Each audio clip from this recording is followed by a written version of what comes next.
Good morning. అమరావతికి నీళ్ళు వచ్చాయి, ఎక్కడ చూసిన నీళ్ళే, అమరావతి రాజధాని ప్రాంతంలో మునిగిపోయింది అంటూ ఒక పోస్ట్ పెట్టిన ప్రభుత్వ ఉద్యోగిని సస్పెండ్ చేసిన ప్రభుత్వం. సిబిఎన్ గారి ఆదేశాల మేరకు ముఖ్యమంత్రి తెలియకుండా అరెస్టులు జరగవు కదా. అందులో ప్రభుత్వ ఉద్యోగిని సస్పెండ్ చేయడం అంటే మామూలు విషయం కాదు.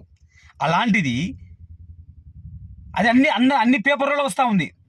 పచ్చ మీడియాలో వస్తూ ఉంది, బ్లూ మీడియాలో వస్తూ ఉంది, అటు ఇటు కాని మీడియాలో వస్తూ ఉంది, సోషల్ మీడియాలో వస్తూ ఉంది. అందరికీ తెలుసు అమరావతిలో నీళ్లు ఉన్నాయి, నీళ్లు ఉడుతూ ఉన్నాయి, జరుగుతున్నాయి. ఆ విషయాన్ని పెట్టాడు, ఆయన సస్పెండ్ చేశారు. అలాంటిది అసెంబ్లీ సాక్షిగా, ఆంధ్రప్రదేశ్ రాష్ట్ర ప్రజల దేవాలయం అసెంబ్లీ సాక్షిగా ఓ ఎమ్మెల్యే, బాధ్యతాయుతమైన ఓ ఎమ్మెల్యే, సీనియర్ నటుడు, మాజీ ముఖ్యమంత్రి కొడుగో, ఆ మాజీ ముఖ్యమంత్రికి ప్రపంచవ్యాప్తంగా మంచి పేరుంది. ప్రస్తుత ముఖ్యమంత్రికి బావమరిది, వియ్యంకుడు బావమరిది, సీనియర్ నటుడు.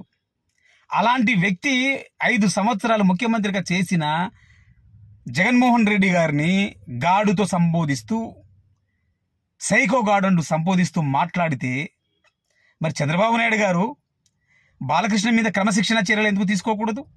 అసెంబ్లీ నుంచి 2 రోజులు 3 రోజుల సస్పెన్షన్ ఎందుకు చేయకూడదు? డిసిప్లినరీ యాక్షన్ ఎందుకు తీసుకోకూడదు? అసెంబ్లీలో ఆ రికార్డులను ఎందుకు తొలగించకూడదు? దీని మీద మీరు ఏం చర్య తీసుకున్నారు? అంటే మీకు తెలిసే జరుగుతోంది అంతా.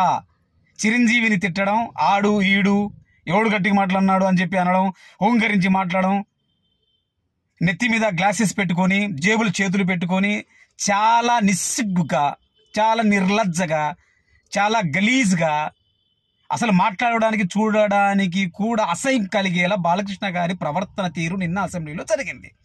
దీని మీద మీరు ఏ చర్యలు తీసుకున్నారు? జూనియర్ ఎన్టీఆర్ రామారావు గారి అమ్మగారు, అంటే స్వయాన మీ బావమరిది హరికృష్ణ గారి సతీమణి మీ కూడా గలీజ్ కూతురు, లంజ కొడుకులు, వాడు వనమందంగా ఈ నెమ్మందంగా అని చెప్పి మీ పార్టీకి సంబంధించి, టీడీపీ పార్టీకి సంబంధించిన ఎమ్మెల్యే తిట్టినా కూడా అసహనం వ్యక్తం చేస్తున్నారు. అంతే. దీని మీద కూడా అసహనం వ్యక్తం చేస్తున్నారు. అయిపోయి అంతే. చర్యలు ఏముండవా? అంటే మీ డైరెక్షన్లోనే, మీ సలహాతోనే, మీ కనుసన్నల్లోనే ఇవన్నీ జరిగినట్టుగా భావించాలి.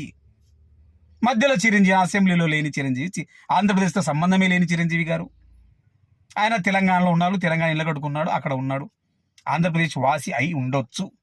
ఈ రాజకీయాలు అయితే ఆయన లేడు కదా.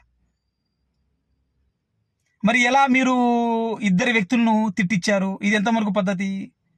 అదే మీ బామర్ది బాలకృష్ణ రాజశేఖర్ రెడ్డి గారు పెట్టిన భిక్షతో ఈరోజు బ్రతికే ఉన్నాడని చెప్పే కోడే కూస్తోంది రాష్ట్ర ప్రజలందరూ. మీరు సూపర్ 6, సూపర్ ఫట్టు అన్నారు, రకరకాలుగా మీ పేపర్లతో, మీ సైకో పేపర్లతో ప్రచారం చేసుకున్నారు. ఇవన్నీ మన మెంటల్ బాలి